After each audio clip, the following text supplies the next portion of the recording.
studios, and it was quite extraordinary. They took care of you. They coached you. They built stars. Yeah. It's funny when you say those names, they all sound like fictional characters to those of us in the outside world. Having lived that life, do you look back at them as stories, or are they still real people in your mind? They're real people in my mind, but they're also wonderful stories connected with some of them. Yeah. Like Harry Cohn, who got such a bad rap throughout his life. Well, I only met him one time, and I found him terrific. He was a really interesting man. You've told your story in a book and a documentary film. Do you find that your reminiscences of these stories are accurate at this point, or do you start to notice, wait a minute, this is the way I thought it happened, but now other people are saying it happened that way? Does that happen at all? Well, I try not to embellish. I try to really remember the way it was, and if I don't remember, I'll be the first one to say, my age is creeping in here, and I don't really remember it.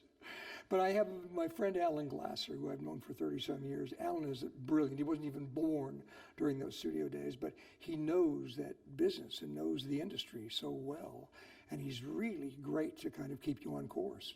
Yeah. Take me all the way back. Being an actor wasn't your first dream. Well, training horses was something that I really, really wanted to do and loved. But acting I always loved, but it was just so far out of the question. I mean, the magic of motion pictures. I mean, I lived at the movies. I just loved those, going to see that great escapism. That's why at 15 and a half, I ran away from home and joined the Coast Guard. Explain that to me. 15 years old, and you go off and join the Coast Guard. Now, you lied about your age to get in. Yes. Why at such an early age? I just had wanderlust, and then they found out a year later, so I was out. But look at the good experience that came from it. I was back at the Coast Guard training station in Groton, Connecticut. My friend Dick Clayton, who I'd met at a stable when I was a stable boy, was doing a play on Broadway, so he introduced me to my first Broadway plays. I mean, so all those wonderful things happened. I was born in New York and hadn't been back to New York. I tried to visit my father, who my brother told me not to bother. I mean, those experiences were very indelible in my mind. There's a story you tell about going to see your father, and that you and your mom had a bit of a tense relationship. You go to see your father, and when you get there, it doesn't go as you had planned. Well, I just wanted to know what he was really like.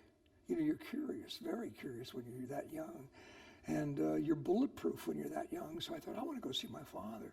I went down to this very depressing neighborhood in New York, and I walked up the stairs and walked down the hall, knocked on the door. It opened about that far with a chain and a lot of bolts and all that. And this woman said, yes. And I said, is Charles Kelm here? She said, no. And I said, well, would you tell him that his son came by to say hello? And I could see in the background a chair and a man sitting there, a figure of a man there. And she said, yes, and she slammed the door in my face. And I thought, well, that's my only encounter of trying to meet my father. I will accept what my mother had to say about him. Yeah. It was pretty powerful. What does that do to someone at that age? It just depends on the individual, how you try to understand with that and cope it. Things aren't always going to go the way you want. Remember, things the way they are, not the way you want them to be. And in life, we want things to be a certain way. It isn't going to happen that way always. Yeah. What did that do to you in the moment, though? For you? In the moment, yeah. In the moment, I literally walked outside in the snow for hours. Yeah.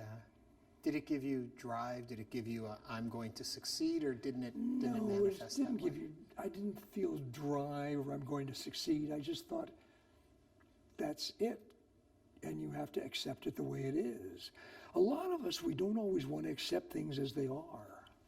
Mm-hmm. And we can fantasize about them, we can carry on in all different ways, but it is what it is. And, get with the program and, get with it and get on with your life. Is that a wisdom that's come to you later in life, or was that how you were always? I had a very strong German mother who was very religious, and she was wonderful.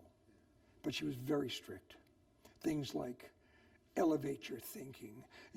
There is yes and no in between. What you learn, no one can take away from you. I mean, she was very positive. And today people would go, whoa, she's scary.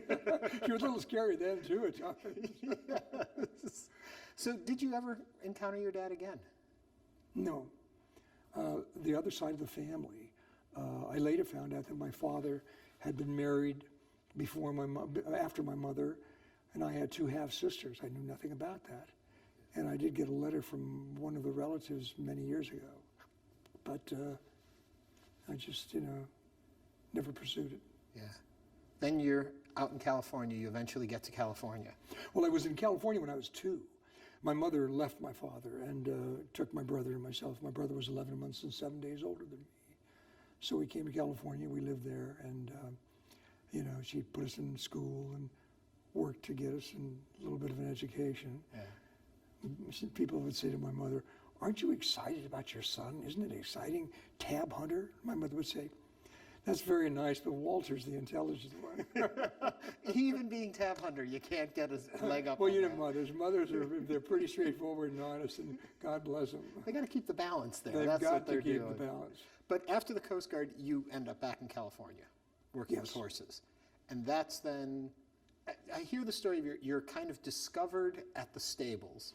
Yes, I was actually discovered at the stable before I was in the Coast Guard and went back to New York. When I was like 12, 13 years old, I was a stable boy on the weekends. I'd hitchhike out to the barn and save all my lunch money so that I could ride a horse, and then work there, shoveling the real stuff. You talk about being exposed to your first Broadway show. Is that when you start to realize acting is something for you? When does that click that that's something I can do or I want to do?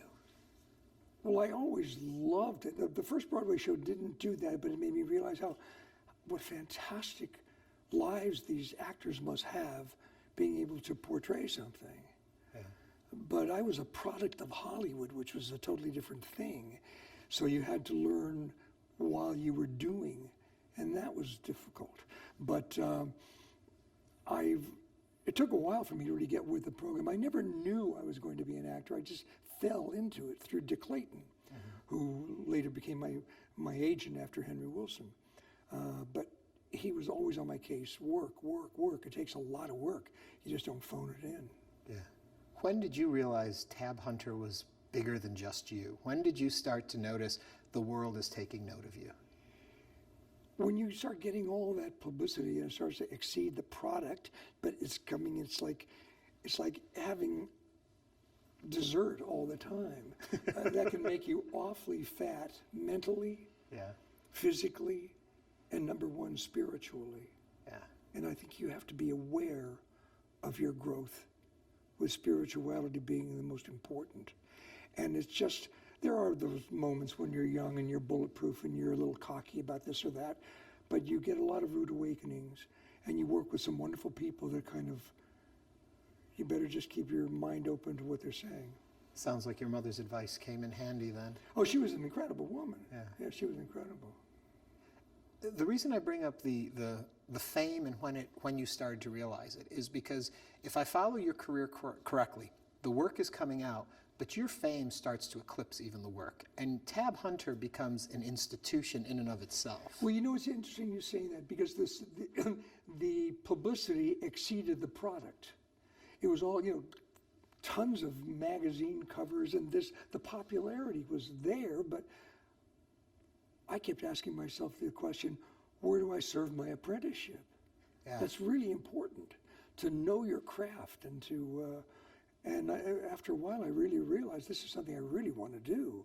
When you start working with excellent directors and actors and actresses, they feed you, and if you have something that you want to express, that's important. In the documentary that you've made, there is an interview with a woman who won a date with Tab Hunter. And what's fascinating to me is, how did you find this woman? That's not me, that's Alan Glasser. He was 6 years in putting the documentary together. Okay. And he is such a detailed person. And a good producer is the person who not only creates it, but causes the film to happen. And in causing it to happen, he knew the arcs that he wanted and all that. Because our director is a well-known director that Alan hired, and he's very good, Jeffrey. He'd done a couple of very, very fine documentaries. But Alan said, you have to stay the course and know what you want. And I think he did a nice job with the documentary, and the response has been overwhelming. Yeah. I find it funny, though, that I would think, did that woman keep in touch with you over the years? Was there some way you folks knew to find her where she would Alan be? found her, brought her out to California with her husband. She did the interview for us, and we had lunch together. It was really a pleasure to see her. Yeah. You had a lot of publicized dates, well-publicized dates, with some of the most notable women of the time. When those are studio setup dates, See, that's what people hit on all the time, their studio setup. Some of them are studio setup dates because the studio wants to promote this actress or promote this film or do that. But some of them aren't. Some of them, there's just a premiere and you want to go. Well, of course I'm going to ask Debbie Reynolds because she's full of hell and a lot of fun to be with. You know? yeah. Do those relationships then, so that basically they're your friends because they work in the same industry that you work in. That's right. And as we find out in the documentary and the book, is that, but they weren't going to spark any romantic interest in you ultimately. The young fellow you've been waiting for, ladies and gentlemen, Tab Hunter! 6 feet of rugged manhood to stir the heart of every woman. Oh, my goodness, I'm flabbergasted. Tab Hunter! How do you shave, Tab? With a Gillette Super Speed, of course. Tab Hunter! You told me where I could find Tab Hunter. Well, you do pretty good. Gee, thanks. What do you like about Tab Hunter? Well, quite a few things. That clean cut on affected Tab Hunter. That all-American born. Shocking but true story of a young man who found himself overwhelmed by a strange compulsion. Hello, I'm Tab Hunter, and I've got a secret. You were gay in a time when people did not talk about it. It wasn't out, it wasn't public. And you have never made a career of talking about your private life in that way. Now, though, a few years back, you write the book and the documentary. Is it odd, uncomfortable, different for you to go out now and talk about that part of your life that for so long you felt really wasn't for public consumption? It still is difficult to talk about it, but I'll talk about what I want to talk about. And like I say in the documentary, if I don't want to talk about it, Yeah. that's it. I think there's too much today, a blah, blah in your face, and I don't really like that. It's just not part of my makeup, not the way I am as a person. I never grew up that way. Yeah. When the Hollywood, there was a story of, they have a story about Rock Hudson. And so in a sense, they throw you under the bus to protect Rock Hudson. And people, I think, in a timeline look at your career, think that's what stalled your career. But actually, it didn't. You continued on after that rather quickly. That's very true. After that story that came out in Confidential magazine appeared, 2 weeks later I won the Audience Award as the most popular newcomer in America. I mean, so you explained to me, people believe what they want to believe. What happened was Henry Wilson, I had left him as an agent because my good friend Dick Clayton became an agent, one of the best in the business. He handled Jimmy Dean, Jane Fonda, Burt Reynolds, Angie Dickinson, you can just go on and on and on. But anyway, when I left Henry for Dick, Henry was furious. And Confidential was going to be doing a story on Rock, and Henry gave him the story on me when I was just 18 years old, and threw me under the bus. But that's all past. Did you in the moment, though, panic? And the reason I ask that is you're still young. You're still, your career is still building. Something like this is coming. In your quiet time, are you a wreck about this? That's a very good question, because that does happen. When that happened, I was a nervous wreck, thinking, oh my gosh, this could kill my career. What is all this? What am I going to do? And my mother was a great one, saying, push bad, negative things from your mind immediately. So I tried to push it in my mind. It wasn't that easy. But, Jack Warner once said to me, I just won the Audience Award as the most popular newcomer, and all of the Warner stars were up there, Natalie and myself, Jennifer Jones, blah, blah, blah, whoever was doing a film there. And international press was there, and the guy said, smile pretty, Tab, this is for the next issue of Confidential magazine. And I went, uh-oh, and I started to turn around, and Jack Warner put his arm around me and turned me back to the audience and said, just remember this. Today's headlines, tomorrow's toilet paper. He was quite the character. When you mention Jack Warner, I think of all the stuff that he was responsible for, including Warner Records. And actually, that was because of you. Well, Natalie and I were in Chicago doing a promotion for the Burning Hills. And we met Howard Miller, who was a huge disc jockey there. And he asked me if I'd ever liked to record or thought about it. And I said, well, I used to sing in church and in the shower. You know, in the shower, it sounds okay with the echo.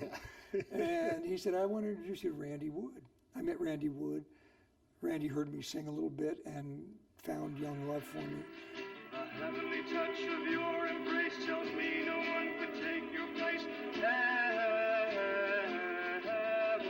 in my heart. Young love, first love, filled with true devotion. Young love, we share with deep emotion. I recorded it. It became the #1 song in the nation, knocked Elvis out of the #1 slot, stayed there for a long time. And then we recorded an album, and that's when Warner called me in his office and said, wait a minute, we own you for everything. And I said, but Mr. Warner, you don't have a recording company. And he said, well, we do now, and Warner Brothers Records got started. Eventually, you decide to do more theater, and you start touring the country, doing dinner theater and all that. Do you enjoy now that kind of acting, different from film acting? Is it working for you? Are you comfortable, and why do you like the live performance to the studio? Well, #1 now, I consider that all my past life. Movies, television, theater, all of that. And I love doing it, but I don't do that any longer. The most difficult was live television. Really? Yes. When you do a motion picture, you can say, cut, can we please do that again? And you go and you do another take. If you're doing a play, you say, oh, that was a terrible performance. Thank God there's tomorrow night. But when those 3 little red dots go on you, that's it. And you don't That's have all another you got. chance. So that's pretty frightening. And I did the first Playhouse 90 ever done, you know. Wow. I did a couple of those and some, you know, a couple of other ones, yeah. Maybe you want to fall violent. No thanks, I gotta stick around. You know you'll get it back, don't you, Donnie? If I happen to have it, you need it, maybe someday I'll need it, you can give me a hand. Yeah, sure. Well, take it easy.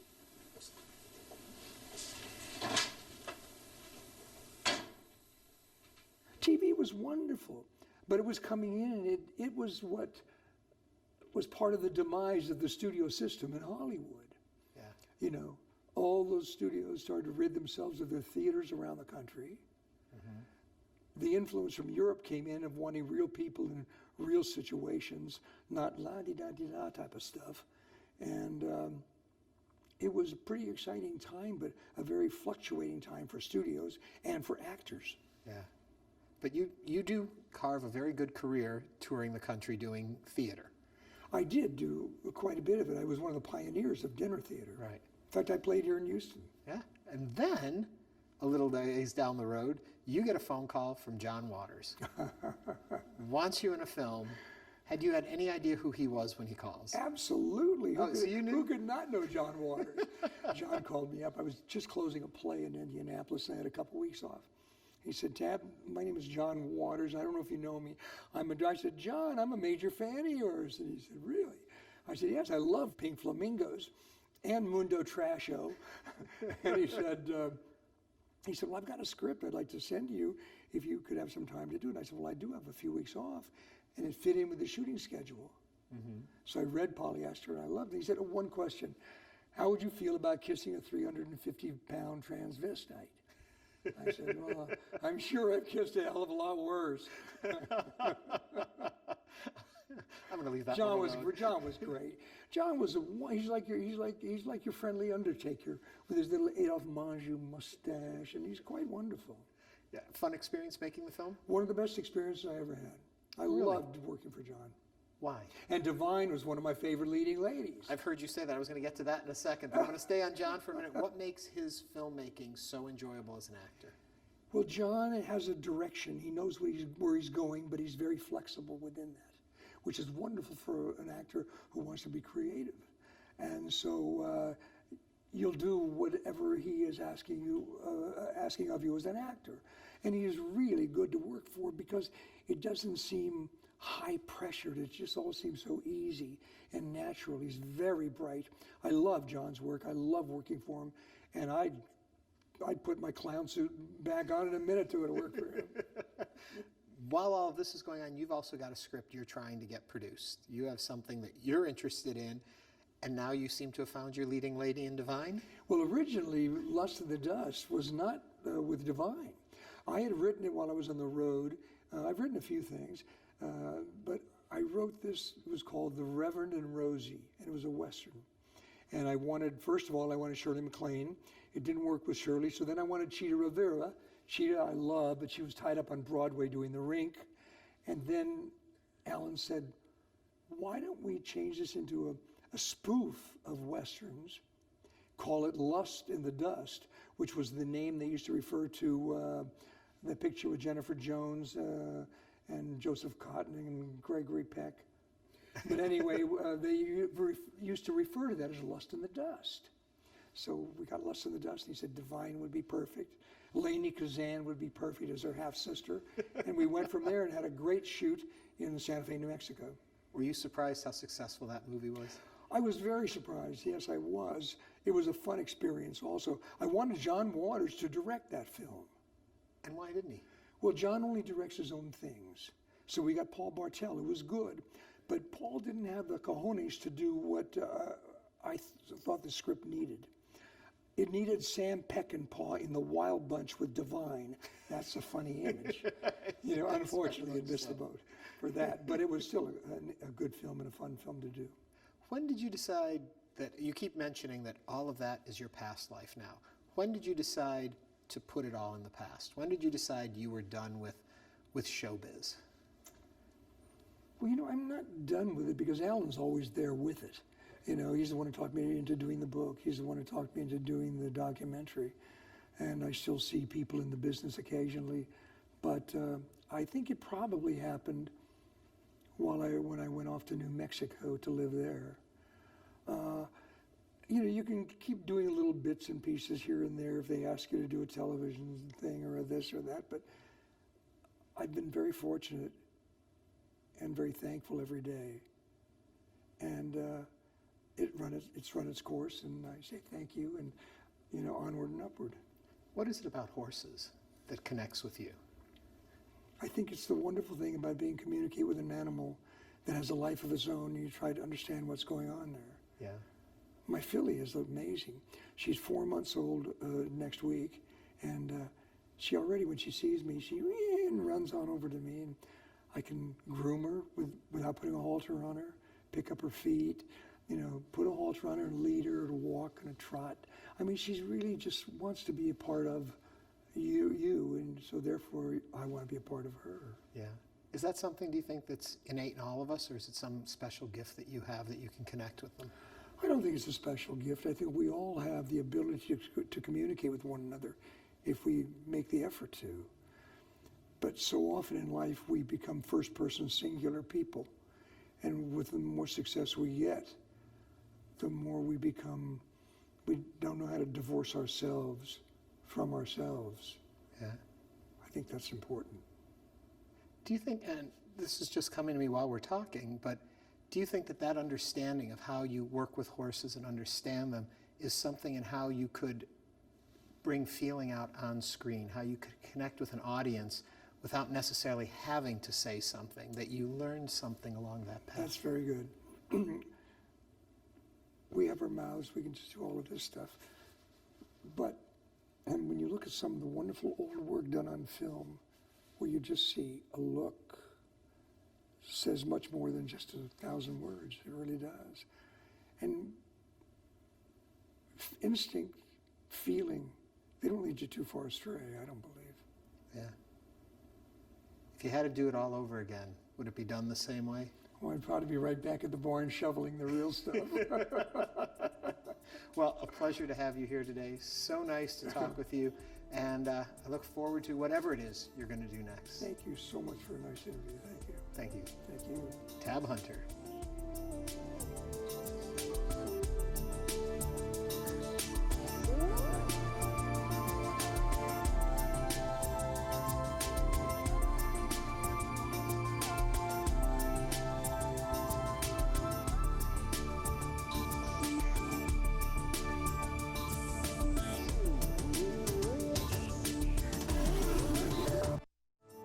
you'd like to learn more about our guests or watch other episodes of Interviews, visit our website at houstonpublicmedia.org/interviews.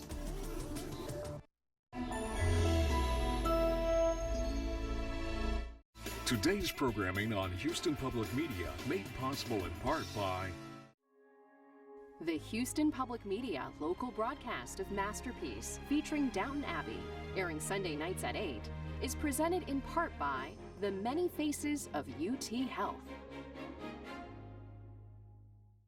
Tonight's programming on Houston Public Media made possible in part by on Masterpiece. If I am to live out my life here, I need to find something to do that isn't just about the estate. How enterprising. We talk about making a difference, but this could actually change lives. Mr. and Mrs. Harding. Hello. No one has sharper eyes than a loving son. You read that somewhere. So you're not hiding anything. We've lived with suspicion too long. Cousin Isabel is entitled to put up an argument. Of course she is. She's just not entitled to win it. Downton Abbey on Masterpiece. An encore of episode 4, followed by a new episode starting next. Stuck with expensive repair bills? Unsure what to do with your car? Donate it to Houston Public Media. We'll provide a free pickup, and you get a tax deduction. Support the programming you love by donating your vehicle. We make donating your vehicle easy. Just call or visit us online.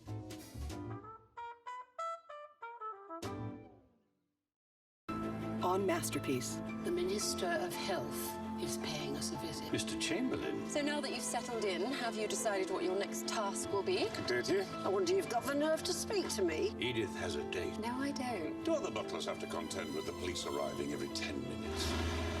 Mr. Rogers is a good driver. I know, but they take such risks. There's no such thing as slow motor racing. Downton Abbey on Masterpiece. A new episode of Downton, followed by Manner of Speaking, tonight beginning at 8.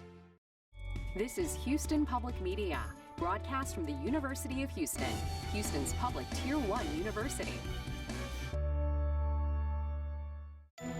This is Houston Public Media, AUHT Houston, TV8.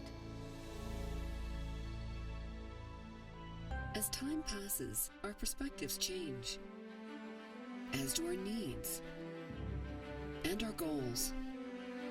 When it's time to expand your horizons, whether personally or professionally, we're ready. Whenever, wherever, or whoever you are. We're the Suzanne M. Glasscock School of Continuing Studies at Rice University. Patio One has been furnishing and accessorizing Houstonians' outdoor gardens, patios, pools, and porches for decades. Patio One.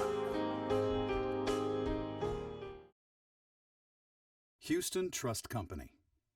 Committed to serving families with independence and discretion, generation after generation. More at houstontrust.com. This is Masterpiece. Here she is, the famous editor. Previously on Downton Abbey. Do I have the sense that you are drifting away from us? I would like some time off over the next few days. If it's for another job interview, then you shall have it, Mr. Barrow. The Drews are giving up Yew Tree Farm. This is just the tonic Mr. Mason needs. But it's not definite yet. The bride and groom. To the bride and groom. I've come back and I'd like to stay for good. Downton Abbey, tonight on Masterpiece.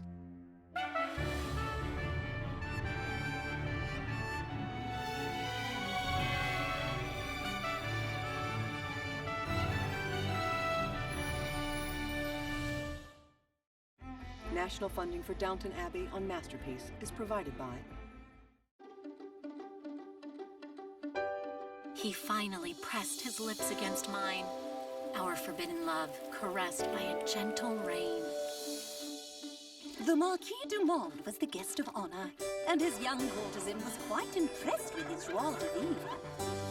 The remote planet, Zebulax, orbited the galactic reactron, which made gravity unpredictable. Audible, stories that surround you. There is one thing that turns a voyage into a memory. Access. Viking opens doors around the globe to explore the heart of a culture